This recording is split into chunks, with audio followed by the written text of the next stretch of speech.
चलिए स्वागत करता हूं आपका अपना YouTube चैनल मैथडस सारण में। फिर मैं हाजिर हो गया एक नया सेशन लेके। थंबनेल से आपको पता चल गया होगा कि इसके झांसर का गेस पेपर का मैथ का आज पार्ट 7 करने वाले हैं। तो चलिए, अगर आप हमारे चैनल पर नए हैं तो चैनल को सब्सक्राइब कर लीजिए, साथ ही साथ बेल आइकन को दबा लीजिए ताकि हम कोई भी वीडियो अपलोड करें उसका नोटिफिकेशन आप तक मिलता रहे। और वीडियो बिल्कुल स्किप ना करें, पूरा अंत तक देखिए, आपको बहुत फायदा होने वाला है। आज क्वेश्चन जो है 101 से शुरू करेंगे और 120 तक क्वेश्चन, 120 या 122 तक क्वेश्चन आज हम करने वाले हैं। ठीक है, अगर आप अभी तक हमारे टेलीग्राम चैनल से नहीं जुड़े हैं तो लिंक जो है आपको डिस्क्रिप्शन में मिल जाएगा। आप वहां जाकर टेलीग्राम चैनल से जुड़ जाइए, वहां मैं PDF दे देता हूं। ठीक है, तो चलिए बिना टाइम वेस्ट किए क्लास को शुरू करते हैं। अगर वीडियो आपको अच्छा लगे तो लाइक जरूर करें और दोस्तों में शेयर जरूर करें।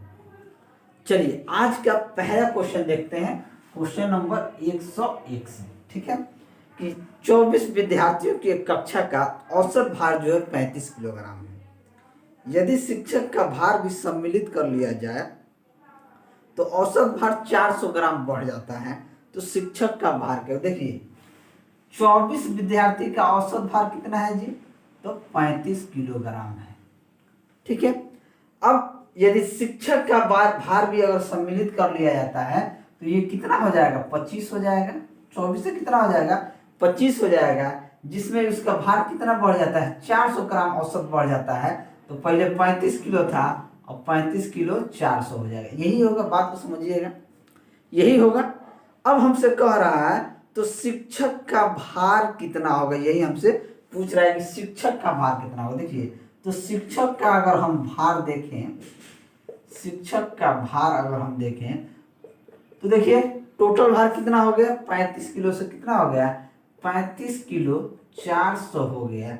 यानी कि एक का जो भार देखा जाए तो 0.400 के हिसाब से बढ़ा कितना में? 24 में। बस इसको गुना कर दीजिए, यानी कि 35 किलो 400 प्लस 24 छक 96, यानी कि 9.6 kg बढ़ा।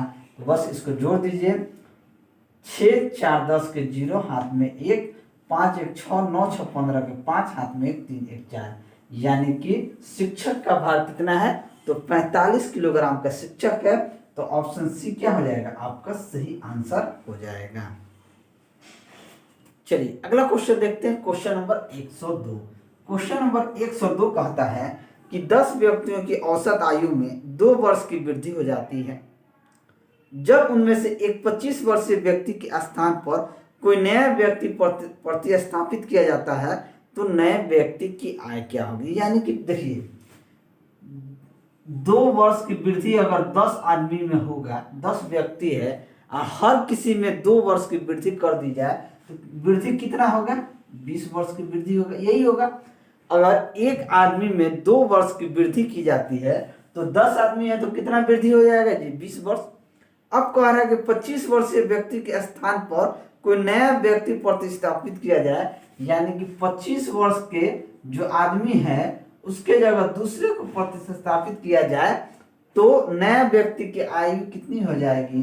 तो जोड़ दीजिए, 20 और 25 45 वर्ष हो जाएगा। यानी कि ऑप्शन सी जो है सही ऑप्शन हो जाएगा। चलिए अगला क्वेश्चन देखते हैं, क्वेश्चन नंबर 103।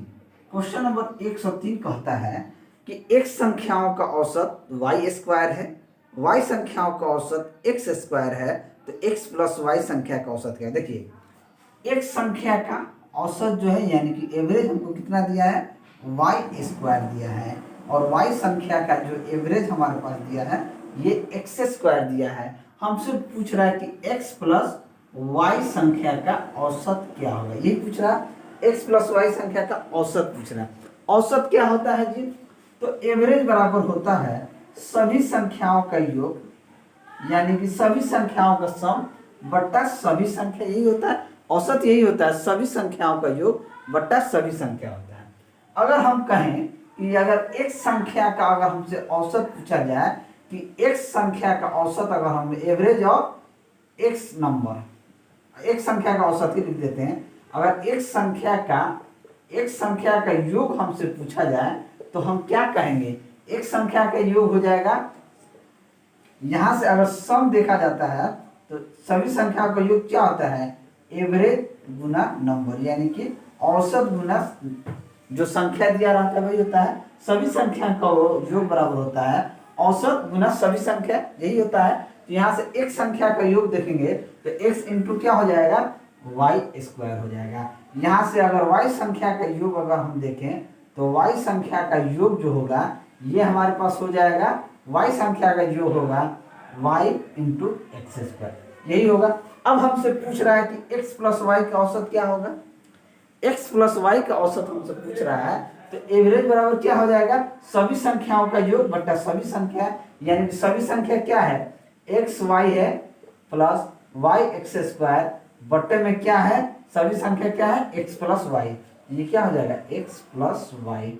अब देखिए यहाँ से क्या कॉमन हो सकता है, तो यहाँ से अगर हम देखें तो एक्स वाई अगर कॉमन ले, एक्स वाई कॉमन ले तो यहाँ बच जाएगा एक वाई, यहाँ बचेगा वाई, और एक्स वाई कॉमन ले तो यहाँ बचेगा एक्स बटे में एक्स प्लस वाई, यानी कि एक्स वाई और एक्स वाई कट गया, यहाँ क्या बच, एक्स वाई बच गया, यानी कि एक्स प्लस वाई का जो औसत होगा वो एक्स वाई होगा।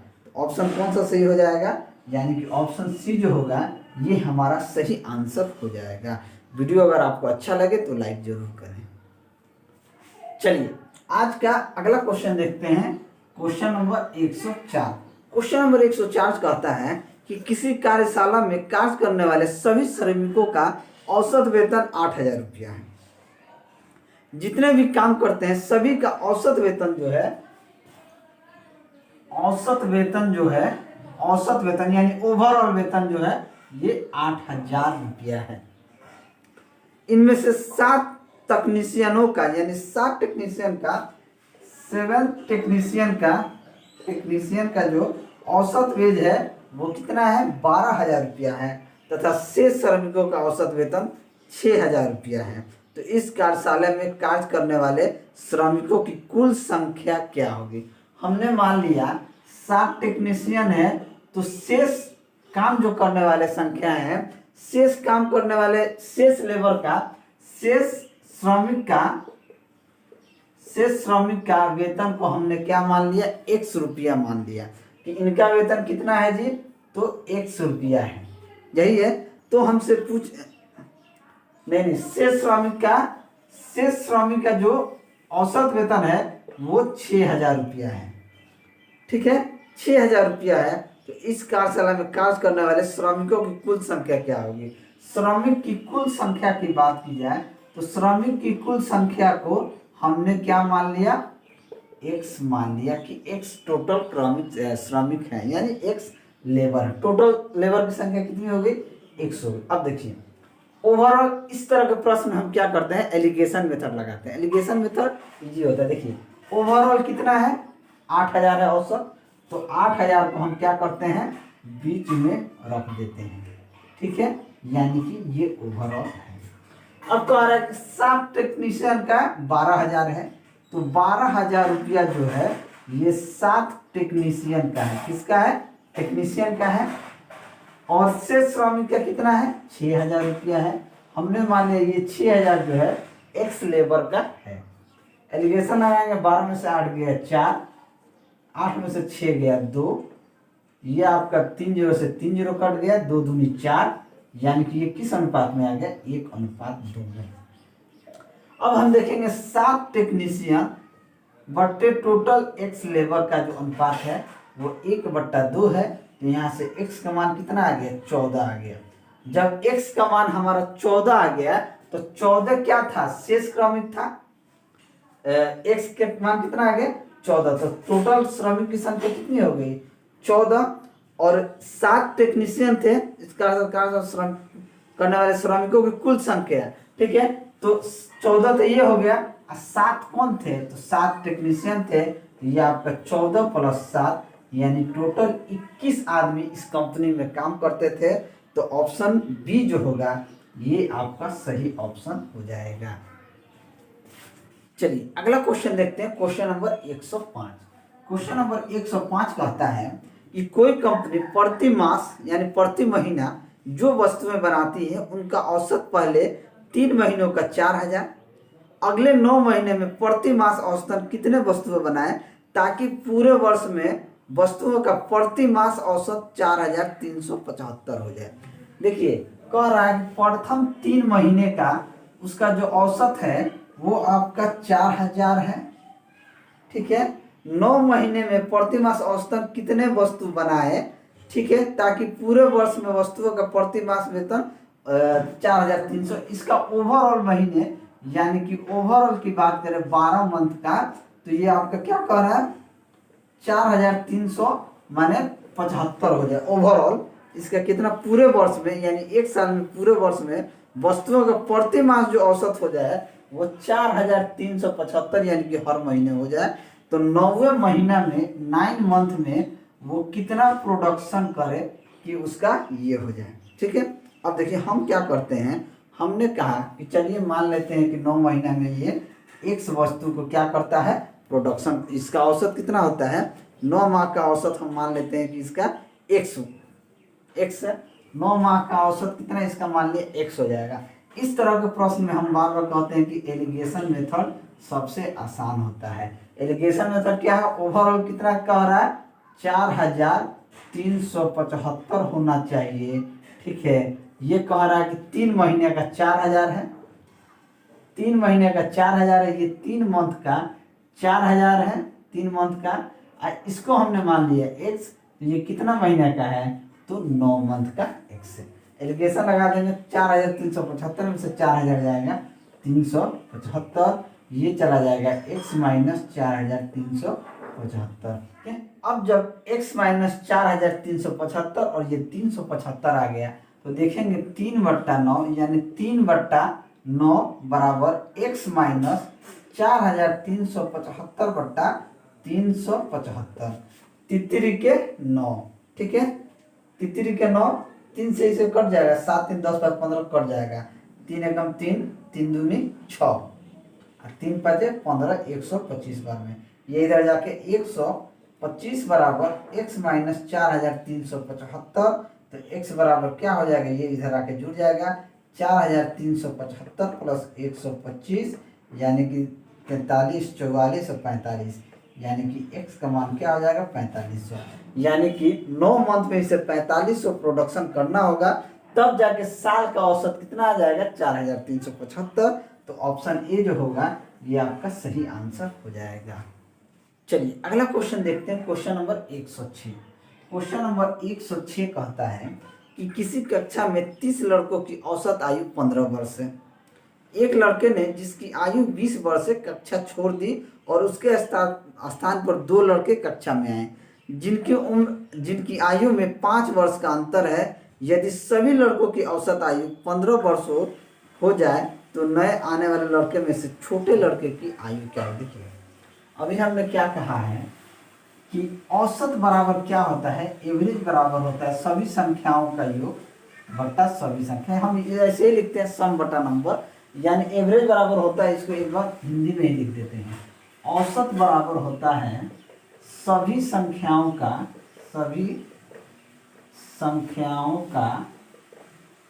योग बटा सभी संख्या, यही होता है। अब देखिए सभी संख्याओं का योग बटा सभी संख्या, अगर हमसे कहा जाए कि 30 लड़कों की आयु का योग क्या होगा, यानी कि सभी 30 लड़कों की आयु का योग होगा। अगर हमसे योग पूछा जाए तो औसत गुना सभी संख्या करेंगे, क्या करेंगे सभी संख्या करेंगे। अब देखिए 30 लड़कों के आयु का योग यानी 30 लड़कों का अगर सम हमसे पूछा जाए तो हम क्या करेंगे 30 गुना औसत कितना है, 15, ये हो जाएगा 450, यानी 30 लड़के का सम हो गया 450। अब प्रश्न में कह रहा है एक लड़के ने जिसकी आयु 20 वर्ष से कक्षा छोड़ दी। अब जब एक लड़का इसमें से 20 साल का है, अगर वो कक्षा छोड़ दिया तो ये कितना हो जाएगा आपका 430, यानी कि 29 लड़के का कितना हो जाएगा 430 हो जाएगा। ये 29 लड़के का अगर हमसे सम पूछा जाए तो ये कितना हो जाएगा 430। अब कह रहा है इसके स्थान पर 2 लड़के कक्षा में आए जिनकी उम्र 5 वर्ष का अंतर है। यानी कि दो लड़का, मान लीजिए एक लड़का 1 साल का है, दूसरा x + 5 साल का है, कक्षा में आया, जिसके बाद भी औसत ओवरऑल औसत कितना रहा, इसका ओवरऑल औसत कितना रहा, 15 रहा। तो पहले कितना लड़का था जी, 29 लड़का, दो लड़का और आ गया, दो लड़का इसमें और आ गया, तो कितना लड़का हो गया, 31 लड़का हो गया। यानी 31 लड़के का अगर हम योग निकालें तो कहेंगे 31 गुना 15 बराबर 430 प्लस x + 5, ये x और x + 5।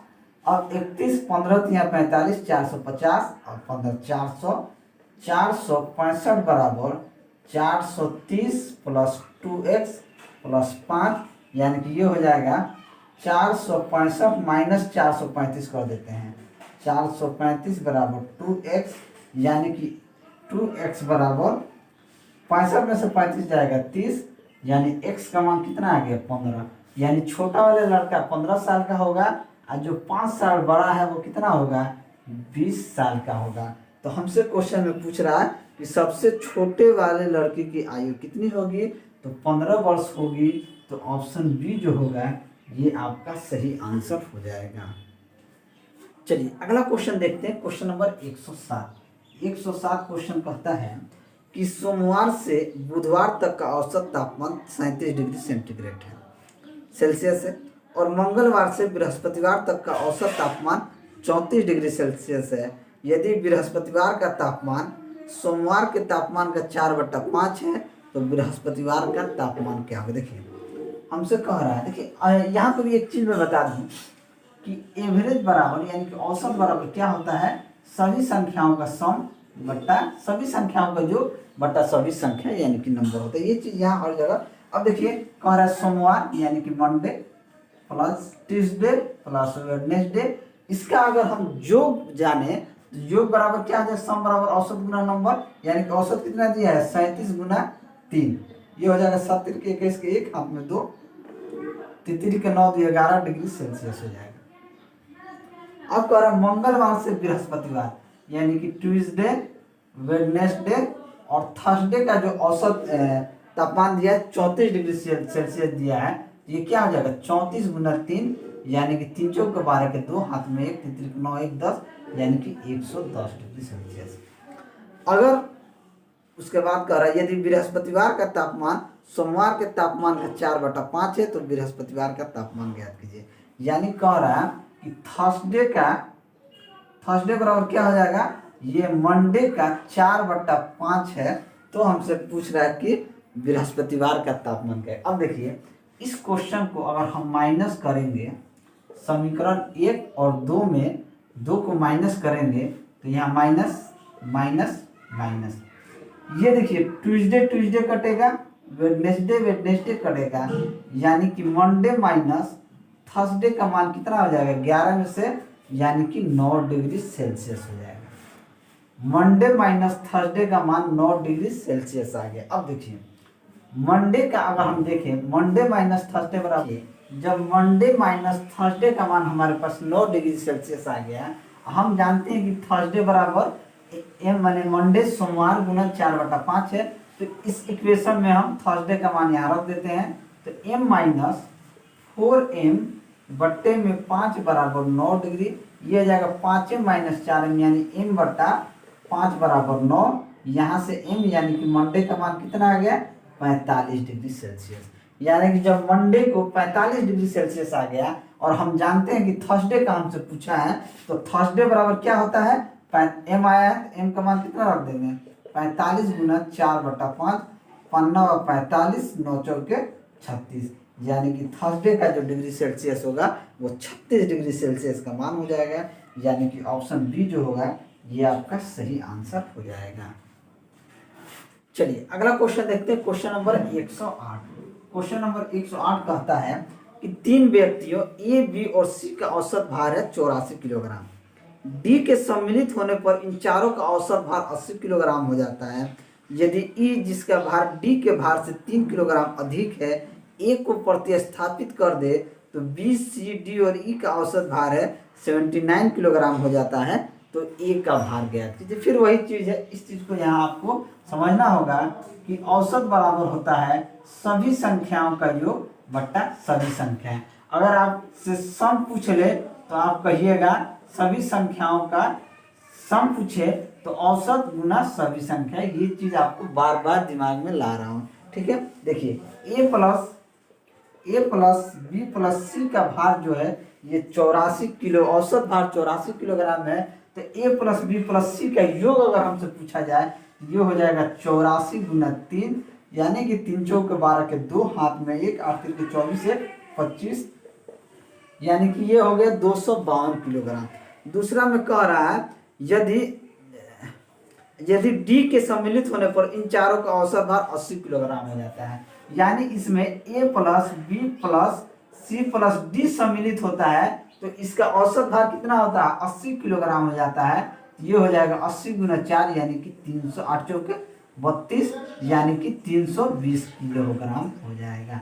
अब और चीज कह रहा है यदि ई जिसका भार डी के भार से 3 किलोग्राम अधिक है, ई जो है डी के भार से 3 किलोग्राम अधिक है को प्रतिस्थापित कर दे तो बी सी डी और ई का औसत भार क्या हो जाएगा। ये तो ए प्लस बी प्लस सी, अगर देखिए ए प्लस बी प्लस सी का कितना भार है 252 किलोग्राम। 252 अगर डी से प्रतिपादित कर दे तो इसका औसत भार कितना हो जाता है 320 होता है। तो डी का मान यहाँ से अगर हम निकाल लें, ए प्लस बी प्लस सी का मान कितना दिया है 252, यहाँ से अगर डी का मान निकाल लें तो डी का मान आ जाएगा 320 माइनस 252, यानी कि 10 में से 2 गया 8, 11 में से 5 गया 6, यानी कि ये डी का मान कितना आ गया 68 किलोग्राम। जब डी का मान हमारे पास 68 किलोग्राम आ गया तो डी के भार से ई जो है डी के भार से 3 किलोग्राम अधिक है तो ई का भार कितना आ जाएगा।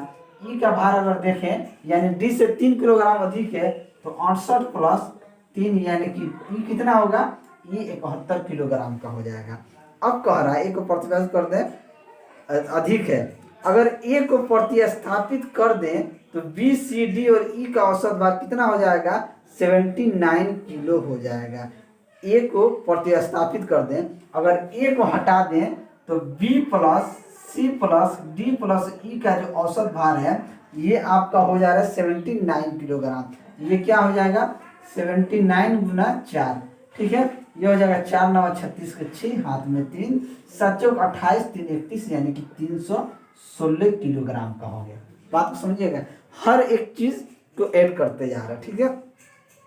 तो ए का भार पूछ रहा है कि ए का भार क्या होगा। अब देखिए ए का भार पूछ रहा है तो ए का भार हमसे पूछ रहा है, अगर यहाँ से बी प्लस सी का मान यहाँ हम पुट कर दें, देखिए ई का मान ये टोटल का औसत योग क्या हो जाएगा, इन सभी संख्याओं का योग कितना है 316 किलोग्राम। कितना है 316 किलोग्राम। डी का अकेले का भार है कितना 68 किलोग्राम। अगर बी प्लस सी का मान यहाँ से निकालते हैं तो डी का मान कितना है 68 किलोग्राम और ई का भार कितना है 71 किलोग्राम बराबर 316। तो यहाँ से बी प्लस सी का मान कितना आ जाएगा 316 माइनस 8 1 9 7 6 13 यानी कि 139। तो 16 में से 9 गया 7, 10 में से 3 गया 7 और 2 में से 1 गया 3, 2 में से 1 गया 1 यानी कि बी प्लस सी का मान 177 आ गया। जब बी प्लस सी का मान 177 आ गया तो इस वाले इक्वेशन में यानी कि ए प्लस बी प्लस सी का मान अगर 252 किलोग्राम है तो ए प्लस बी प्लस सी का मान अगर 177 रख दें तो हमारा आंसर यहाँ से ए का मान आ जाएगा, ए का मान आ जाएगा 252 माइनस 177 यानी 12 में से 7 गया 5, 14 में से 7 गया 7 और 2 में से कितना होगा 12 में से 7 गया 5 और 14 में से 7 गया 7 यानी ए का भार कितना हो जाएगा 75 किलोग्राम हो जाएगा। 75 किलोग्राम यानी कि ऑप्शन सी जो है ये आपका सही आंसर हो जाएगा। थोड़ा सा ये कंसेप्चुअल था कि आपको देखना है, कंसेप्ट वाला था कि औसत, ये चीज आपको समझना होगा कि औसत बराबर होता है सभी संख्याओं का योग बटा सभी संख्या। इसी पे सारा आधारित होता है। पहले 3 का लिया, फिर 1 को ऐड कर लिया, फिर हमसे पूछा कि डी का जो भार है उससे 3 किलोग्राम अधिक ई का भार है तो डी का मान निकाल लिए, फिर ई का भार उसमें डी वाला में 3 किलोग्राम जोड़ दिए तो ई का भार आ गया। उसके बाद कह रहा है कि अगर ए को प्रतिस्थापित कर देते हैं तब इसका औसत 79 किलोग्राम होता है। तो यहाँ से इसका मान निकाल लिए। जब हमारे पास डी और ई का मान निकाल गया और हमसे ए पूछ रहा है तो इस इक्वेशन में बी प्लस सी का मान हम पुट करेंगे तो हमारा ए का मान निकल गया, वही हम किए हैं। चलिए अगला क्वेश्चन देखते हैं, क्वेश्चन नंबर 109।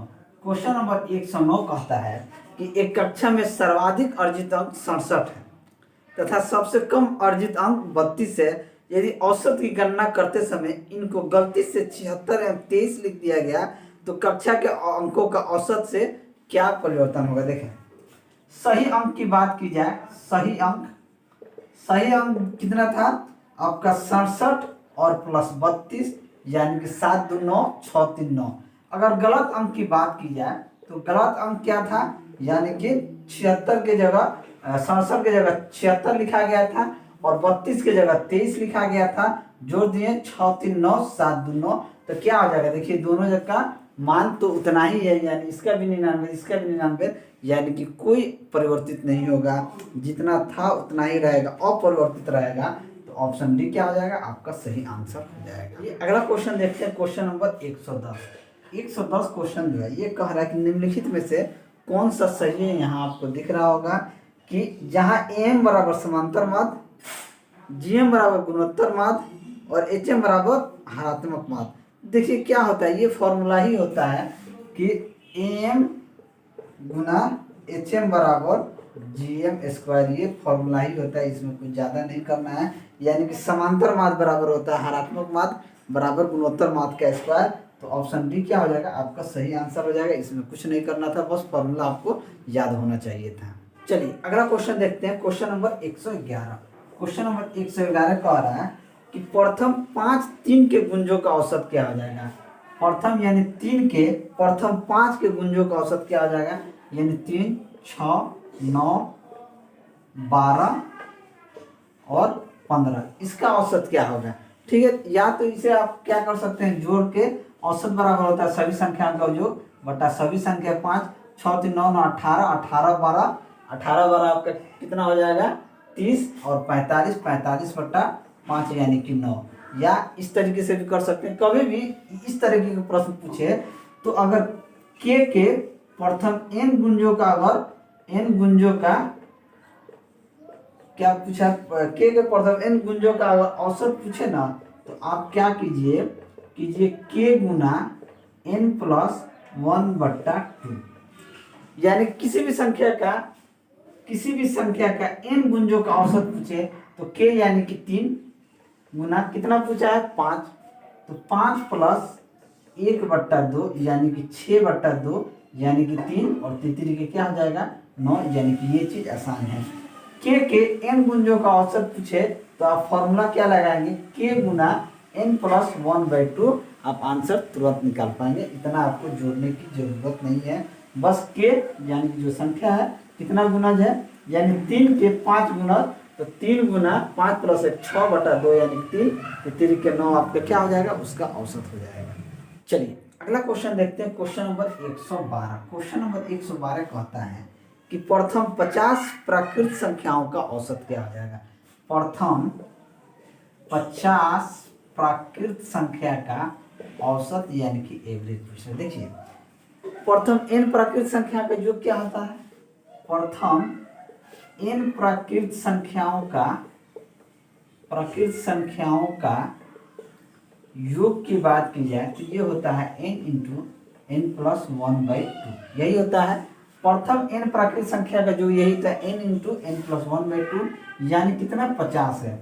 तो 50 गुना 51 बट्टा 2 हो जाएगा, 50 प्लस 1 51, 2 से काट दीजिए इसको 25 बार में, 25 को 51 से जब हम गुना करेंगे तो ये आपका आ जाएगा, ये आपका 1275 आ जाएगा। कितना आ जाएगा 1275 आ जाएगा। हमसे पूछ रहा है कि प्राकृत संख्या का औसत क्या हो जाएगा, तो औसत क्या होता है, औसत होता है सभी संख्याओं का योग, यानी कि 1275 बट्टा सभी संख्या कितना है 50, भाग कर देंगे, ये आपका 25.5 आंसर आ जाएगा। इसका औसत क्या आ जाएगा 25.5, तो ऑप्शन डी जो है आपका सही ऑप्शन हो जाएगा। चलिए अगला क्वेश्चन देखते हैं, क्वेश्चन नंबर 113। 113 क्वेश्चन कहता है कि 100 तक की सभी सम प्राकृत संख्याओं का योग क्या हो जाएगा। 100 तक सम संख्या क्या होता है, जो 2 से 2 के गुणज में है 2 4 6 8, ये कहाँ तक होगा, 100 तक होगा। इसका ही क्या पूछ रहा है हमसे, सम प्राकृत संख्याओं का औसत पूछ रहा है। कभी भी इस तरह का औसत पूछे तो आपको क्या करना है, पहला पद प्लस अंतिम पद बट्टे में 2, यानी कि पहला पद क्या है 2 है तो 2, और अंतिम पद क्या है 100 है तो 100 बट्टे 2, यानी कि 100 2 बट्टे 2 यानी कि 51, यानी इसका औसत क्या आ जाएगा 51 आ जाएगा, यानी कि ऑप्शन बी जो होगा ये आपका सही आंसर हो जाएगा। चलिए अगला क्वेश्चन देखते हैं, क्वेश्चन नंबर 114। क्वेश्चन नंबर 114 कहता है कि n plus 1, n plus 2, n plus 3, n plus 4, n plus 5 का औसत क्या होगा। तो औसत हम क्या जानते हैं, औसत से हम जानते हैं कि सभी संख्याओं का योग बट्टा सभी संख्याएं। अब देखिए ये क्या हो जाएगा, सभी संख्याओं का योग n plus 1, n plus 2, n plus 3, n plus 4, n plus 5, 1 2 3 4 5 6 बट्टे में 6 कर देंगे, यही हमारा क्या हो जाएगा, औसत हो जाएगा। जोड़ेंगे 1 2 3 4 5 6, यानी कि 6n प्लस 1 2 3 3 3 6 6 4 10 10 5 15, 6n बटा 15 बटा 6, या यहाँ से अगर हम 3 कॉमन ले लें तो यहाँ बच जाएगा 2n प्लस 5 बट्टा 6, 3 दूनी 6, यानी कि 2n प्लस 5 बट्टा 2 क्या हो जाएगा, हमारा आंसर हो जाएगा 2n प्लस 5 बट्टा 2, यानी कि ऑप्शन बी आपका सही आंसर। या आप इसे इस तरीके से यहाँ पे लिखा हुआ है 2n बट्टा 2 प्लस 5 बट्टा 2, 2 से 2 कट गया, यानी कि n प्लस 5 बट्टा 2, यही लिखा है। तो ऑप्शन कौन सही होगा, ऑप्शन बी जो होगा ये आपका सही ऑप्शन हो जाएगा। चलिए अगला क्वेश्चन देखते हैं, क्वेश्चन नंबर 115। क्वेश्चन नंबर 115 कहता है यदि a तथा b का औसत इतना हो तो n का मान क्या हो जाएगा। a और b का औसत कितना दिया है, a के power n plus 1 plus b के पावर n प्लस 1 बट्टे में a के पावर n प्लस b के पावर n। हम क्या जानते हैं कि औसत बराबर यही होता है सभी संख्याओं का योग बट्टा सभी संख्याएं। अगर a और b का औसत बोल रहा है तो a और b का औसत क्या हो जाएगा, a प्लस b बट्टे में 2, यही होगा। a प्लस b का औसत यही होगा, a प्लस b बट्टे में 2। अब इसका क्रॉस मल्टीप्लिकेशन करेंगे तो क्या हो जाएगा, ये इधर आ जाएगा a plus b into A के पावर n प्लस b के पावर n बराबर 2 गुना a के power n plus 1 plus b के पावर n प्लस 1, यही होगा। अब देखिए a से a में गुना करेंगे तो ये क्या हो जाएगा, a इंटू ए के पावर n, फिर a से इसमें गुना करेंगे तो ये हो जाएगा a इंटू बी के पावर n, फिर b से a में गुना करेंगे तो ये हो जाएगा a के पावर n b, और b से गुना करेंगे तो हो जाएगा b गुना b के पावर n बराबर ये क्या हो जाएगा 2 इंटू, इसको सीधे लिख देंगे। अगर इसे लिख सकते हैं तो हम लिख सकते हैं 2 इंटू ए के power n plus 1 plus 2 into B के पावर n प्लस 1। यहाँ एक चीज़ आप जान लीजिए, देखिए हमने आपको बताया होगा कि अगर a के पावर m गुना a के पावर n होता है तो ये हो जाता है a के पावर n प्लस 1। हम इसलिए कह रहे हैं कि अगर a के पावर में कुछ नहीं है तो 1 है, अगर a के पावर में कुछ नहीं है तो वहाँ 1 है, तो ये क्या हो जाएगा a के पावर m गुना a के पावर n क्या हो जाएगा a के पावर n प्लस 1 हो जाएगा, ये हो जाएगा a b के पावर n प्लस a के पावर n b, ये भी हो जाएगा b के पावर क्या हो जाएगा b के पावर n प्लस 1 बराबर 2a के power n plus 1 plus 2b के पावर n प्लस 1।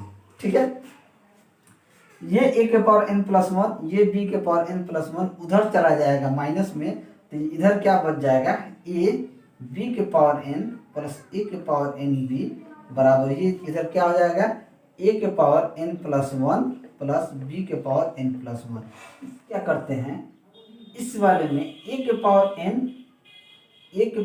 b और a के पावर n प्लस 1 है, तो जो एक पावर का है उसको एक तरफ करते हैं। अगर हम a के power n plus 1 minus a के पावर n b करें और इसको उधर ले जाएं b के power n plus 1 minus a b के पावर n करें, तो हमारे पास क्या इक्वेशन बनेगा। अब देखिए इसको हम a के पावर n प्लस 1 को हम क्या लिख सकते हैं, a इंटू a के पावर n लिख सकते हैं। देखिए यहाँ इसे हम लिख देंगे a गुना a के पावर n माइनस a के पावर n b, और इसे हम लिख सकते हैं b गुना b के power n minus a b के पावर n लिख सकते हैं। आप बोलिएगा बिल्कुल लिख सकते हैं। यहाँ से इस वाले से अगर a के पावर n हम कॉमन लेते हैं तो यहाँ बचेगा a माइनस बी। यहाँ b के पावर n हम कॉमन लेते हैं, b के पावर n कॉमन लेते हैं, तो यहाँ क्या बचेगा, b माइनस का a। क्या बचेगा, b के पावर n माइनस 1 ये a b के पावर n, ठीक है। यहाँ क्या बचेगा, b माइनस a। अगर इसे हम माइनस में कर दें तो ये क्या हो जाएगा, a के power n a minus B, minus मतलब माइनस बाहर कर दें तो ये हो जाएगा b के power n a minus B, a minus B cut जाएगा, ये हो जाएगा a के पावर n बराबर माइनस b के पावर n। हमसे पूछ रहा है n का मान क्या होगा, हमसे क्या पूछा है कि n का मान क्या होगा, यही हमसे पूछ रहा है। तो n का मान यहाँ पे क्या हो जाएगा, n का मान ये n कट गया तो n का मान क्या हो जाएगा, 0 हो जाएगा। यानी कि n का मान 0 हो गया, तो ऑप्शन ए जो होगा ये आपका सही आंसर हो जाएगा। चलिए अगला क्वेश्चन देखते हैं, क्वेश्चन नंबर 116। क्वेश्चन नंबर 116 कहता है यदि 8 संख्याओं का औसत 20 है, इनमें से पहली 2 संख्याओं का औसत 15.1/2 है तथा अगली 3 संख्याओं का औसत 21.1/3 है। यदि छठी संख्या, 7वीं संख्या तथा 8वीं संख्या से क्रमशः 4 तथा 7 कम हो तो 8वीं संख्या क्या होगी। देखिए हमसे कह रहा 8 संख्याओं का योग, फिर यहाँ पे लिख देता हूँ कि औसत बराबर होता है सभी संख्याओं का योग बट्टा सभी संख्या। 8 संख्या का योग अगर हम देखें, 8 संख्या का योग देखें तो हमारे पास हो जाएगा 8 गुना 20 यानी कि 160।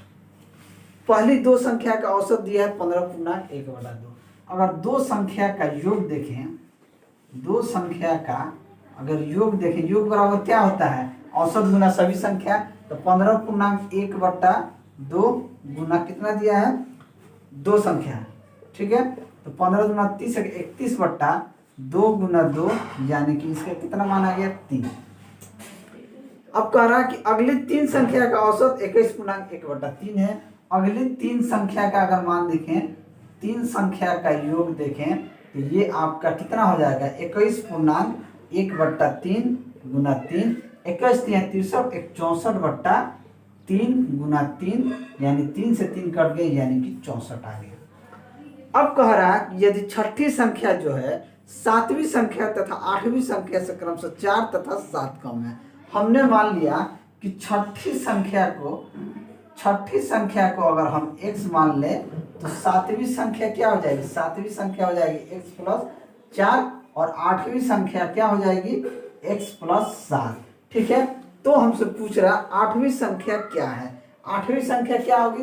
अब हम देखिए क्या होगी, 31, 2 संख्या 31 प्लस 3 संख्या 64, छठी संख्या x, 7वीं संख्या x + 4 और 8वीं संख्या x + 7 है। इन 8 संख्या का योग कितना है, 160, तो 160 कर दीजिए। 31 64 7 जोड़िए, 4 1 5 5 4 9 9 7 16 के 6 हाथ में 1 3 1 4 6 4 10 यानी कि 106 प्लस x 2 3 प्लस 3x बराबर 160। 160 106 को उधर भेज देते हैं, यहाँ से हमारे पास आ जाएगा 3x बराबर 160 माइनस 106 यानी कि 3x का मान आ जाएगा 10 में से 6 गया 4, ये आपका आ जाएगा 54। x का मान कितना आ गया, 18। जब x का मान हमारे पास 18 आ गया तो हमसे पूछ रहा 8वीं संख्या क्या होगी, तो 18 + 7 यानी कि 25। तो 8वीं संख्या हमारी क्या हो जाएगी, 25 हो जाएगा। तो ऑप्शन ए जो होगा ये आपका सही ऑप्शन हो जाएगा। चलिए अगला क्वेश्चन देखते हैं, क्वेश्चन नंबर 117। क्वेश्चन नंबर 117 कह रहा है कि एक परिवार में दादा दादी, माता पिता तथा 3 बच्चे हैं। दादा दादी की औसत आयु 67 वर्ष है। दादा दादा दादी का उम्र का अगर हम योग निकाल दें, कितना औसत है, औसत फिर यहाँ लिख देते हैं। औसत बराबर होता है सभी संख्याओं का सम बटा सभी संख्या। सभी संख्याओं का औसत यही होता है सभी संख्याओं का योग बटा सभी संख्या। अगर हमसे सम पूछे तो औसत गुना सभी संख्या कर देते हैं। तो यहाँ दादा दादी का आयु का योग क्या हो जाएगा, 67 गुना 2 यानी कि 2 7 14 के 4 हाथ में 1 2 6 12 1 13 यानी कि दादा दादी का औसत उम्र कितना हो गया, एक योग कितना हो गया, 134 हो गया। अब कह रहा माता पिता का, माता पिता का जो कह रहा है, माता पिता का उम्र का योग कितना हो जाएगा, 35 वर्ष है। ये हो जाएगा 35 गुना 2 यानी कि 70 वर्ष। अगला कह रहा है कि तथा बच्चों की औसत आयु 6 वर्ष। 3 बच्चे का, यहाँ 3 बच्चे का उम्र का जो क्या हो जाएगा, 6 गुना 3 यानी कि 18 वर्ष। इन सभी को जोड़ दीजिए, 8 4 12 के 2 हाथ में 1 3 1 4 7 4 11 1 12 के 2 हाथ में 1 222। अब हमसे पूछ रहा है कि परिवार के सभी औसत आयु क्या हो जाएगी, परिवार के सभी का औसत क्या होगा। देखिए यहाँ 2 2 4 3 7 टोटल आदमी कितना है, 7। तो सभी संख्याओं का योग बट्टा सभी संख्या भाग दे दीजिए, आपका आंसर आ जाएगा 70 के 21 70 के 21 7 एकम 7 कितना बच गया, 70 के 21 7 एकम 7 यानी कि 31.5 बट्टा 7 वर्ष। यानी सभी का औसत उम्र कितना हो गया, 31.5 बटा 7 वर्ष यानी कि ऑप्शन बी सही हो गया। चलिए अगला क्वेश्चन देखते हैं, क्वेश्चन नंबर 118। क्वेश्चन नंबर 118 कहता है कि एक क्रिकेट खिलाड़ी की 10 पारियों की एक निश्चित औसत रन संख्या थी। 11वीं पारी में उसने 108 रन बनाकर अपने औसत रन संख्या में 6 की वृद्धि कर ली। उसकी रन संख्या क्या है, रन संख्या क्या ये पूछ रहा। हमने माना कि 10 पारी में उसने 1 रन बनाया, तो 11वीं पारी में कितना रन बनाया कि इसके औसत में 6 की वृद्धि हो गई। 11 पारी का अगर हमने एवरेज जो है x माना, तो 11वीं पारी का एवरेज क्या हो गया, x + 6 हो गया। यही क्वेश्चन में कह रहा है। अब 11वीं पारी में उसने 108 रन बनाया, ठीक है, जिसके कारण उसकी 6 रन की औसत वृद्धि हो गई। तो उसकी रन संख्या क्या होगी, बस कुछ नहीं करना है, 11 × x + 6 - 10x बराबर 108 करना है। यहाँ से 11x + 66 - 10x बराबर 108 यानी कि x बराबर 108 - 66। तो x का मान आ गया, 8 में से 6 गया 2, 10 में से 6 गया 4 यानी x का मान 42 है। तो 11वीं पारी में 42 + 6 48 रन बनाया था। क्या बनाया था, 48 रन बनाया था। तो ऑप्शन ए जो है ये आपका सही आंसर हो जाएगा। चलिए अगला क्वेश्चन देखते हैं, क्वेश्चन नंबर 119। क्वेश्चन नंबर 119 कहता है कि 7 वर्ष पूर्व विवाहित एक व्यक्ति तथा उसकी पत्नी की शादी के समय औसत आयु 25 वर्ष थी। यानी जब उन दोनों की शादी हुई थी, तो शादी के समय इनका औसत आयु का योग, शादी के समय इन दोनों का औसत आयु का जो योग होगा वो क्या हो जाएगा, 25 गुना 2 यानी कि 50 वर्ष। शादी से उस समय 2 ही आदमी थे, पत्नी और पति। अब इस व्यक्ति इसकी पत्नी तथा एक बच्चे जो कि इसी समय अंतराल में पैदा हुए हैं, औसत आयु 22 वर्ष है। तो बच्चे की वर्तमान आयु क्या होगी। अगर हम मान लिए कि बच्चे का वर्तमान आयु की बात करें x है, अगर बच्चे का वर्तमान आयु को हमने x मान लिया, तो 7 वर्ष पहले, अगर 7 वर्ष पहले की बात की जाए तो इसका आयु क्या हो जाएगा, 7 - x। 7 वर्ष पूर्व इनकी शादी हुई है। तो अगर इन तीनों का उम्र का योग अगर देखें, तीनों का उम्र का योग देखें, तो ये क्या हो जाएगा, ये होगा 50 प्लस 2 गुना 7 माइनस एक्स प्लस ये क्या हो जाएगा बच्चे का मान, ये कितना है, ये कितने आदमी है, 3 आदमी है, तो ये हो जाएगा 3x। ये क्या हो जाएगा 50 प्लस 7 दूनी 14 माइनस 2x प्लस 3x, यानी कि 50 प्लस 14 यानी कि 64 माइनस का x, क्या हो गया 64 माइनस, यानी इनके तीनों के वर्तमान आयु का जो कितना हो गया 64 माइनस नहीं 64 प्लस एक्स, ठीक है 64 प्लस एक्स हो गया।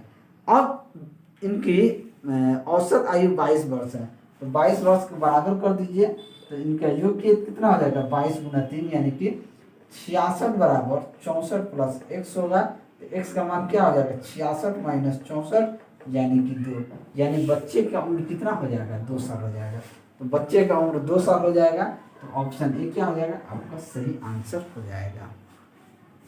चलिए अगला क्वेश्चन यानी कि 120 क्वेश्चन नंबर 120।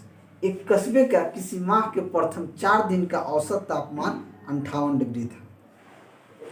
इस सप्ताह के दूसरे, तीसरे, चौथे और 5वें दिन का औसत तापमान 60 डिग्री था। यदि सप्ताह के पहले तथा 5वें दिन के तापमान का अनुपात 7:8 है, तो 5वें दिन का अनुपात तापमान कितना था, 5वें दिन का हमसे पूछा। अब देखिए पहले 4 दिन का Monday, Tuesday, Wednesday plus Thursday, अभी भी हम कहेंगे कि एवरेज बराबर होता है सभी संख्याओं का योग बट्टा सभी संख्या। अगर सभी संख्याओं का योग पूछे तो औसत गुना सभी संख्या से गुना कर देंगे। अब मंडे, ट्यूसडे, वेडनेसडे, थर्सडे, ये 4 दिन का औसत तापमान कितना है 58 डिग्री, यानी कि 58 गुना 4, 8 चौके 32 के 2, हाथ में 3, 4 5 20 और 3 23, यानी कि 232 डिग्री, कितना 232 डिग्री। अब कह रहा दूसरे, तीसरे, चौथे और 5वें दिन, यानी Tuesday, Wednesday, Thursday plus Friday का कितना था आपका, ये 60 डिग्री था, तो इसका जो कितना हो जाएगा 60 गुना 4 240। अब देखिए नीचे वाले का संख्या बड़ा है, ऊपर वाला छोटा है। अगर इसको समीकरण 1 मानते हैं, इसको समीकरण 2 मानते हैं, तो हम कहेंगे कि समीकरण 2 में से समीकरण 1 घटाएंगे, उल्टा घटाएंगे, तो ये क्या हो जाएगा, ये Tuesday Tuesday, Wednesday Wednesday, Thursday Thursday आपस में कट जाएगा, ये आ जाएगा फ्राइडे माइनस मंडे का मान आ जाएगा 240 में से 232 जाएगा, यानी कि 8, ये इक्वेशन हमारा 3 हो जाएगा। ठीक है। अब क्वेश्चन में कह रहा है कि यदि सप्ताह के पहले तथा 5वें दिन का तापमान 7:8 है, यानी कि मंडे को अगर 7x मान लीजिए और फ्राइडे को 8x मान लीजिए। अगर मंडे को यहाँ अगर हम देखें फ्राइडे को 8, तो ये क्या हो जाएगा 8x माइनस 7x का मान 8, तो x का मान क्या आ जाएगा 8। जब x का मान हमारे पास 8 आ गया तो हमसे क्या पूछा गया है, तो 5वें दिन का तापमान कितना था। 5वें दिन यानी कि फ्राइडे का, यानी कि 8 गुना 8 64 डिग्री था, यानी कि 5वें दिन का तापमान कितना हो जाएगा 64 डिग्री। तो ऑप्शन ए जो है आपका सही आंसर हो जाएगा। तो आप इस तरीके से ऐसे प्रश्न को आप निकाल सकते हैं। तो चलिए आज के लिए इतना ही। अगर आपको मेरा वीडियो अच्छा लगा तो वीडियो को लाइक करें, दोस्तों में शेयर करें। अगर आप हमारे चैनल पर नए हैं तो चैनल को सब्सक्राइब करें। मैं ऐसे ही वीडियो लेकर आपके सामने हाजिर होता रहूँगा। चलिए मिलते हैं अगले वीडियो में, तब तक के लिए जय हिंद।